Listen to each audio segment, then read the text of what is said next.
4 দিনের ব্যবধানে Brazil Argentina থেকে 4টি জাহাজে আমদানি হয়েছে 52,000 টন অপরিশোধিত সয়াবিন তেল। এই অপরিশোধিত সয়াবিন তেল আমদানি করেছে সিটি গ্রুপ, মেঘনা গ্রুপ অফ ইন্ডাস্ট্রিজ ও টিকে গ্রুপ।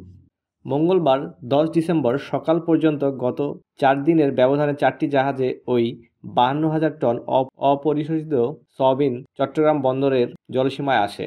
ফলে তেলের সরবরাহ বাড়ায় বাজারে বোতলজাত সয়াবিনের যে সাময়িক সংকট চলছে তা কেটে যাবে বলে দাবি ব্যবসায়ীদের। চট্টগ্রাম বন্দরের তথ্য অনুযায়ী শনিবার 7 ডিসেম্বর জাহাজ একটি আরডোমার সায়ানি ও একটি ডম্বরডোর বন্দরে আসে 21,500 টন সয়াবিন তেল নিয়ে। মঙ্গলবার বন্দর জলসীমায় পৌঁছেছে এমটি সনি ভিক্টোরি ও এমটি জিঙ্গা আর থ্রেশার নামে আরও 2টি জাহাজ।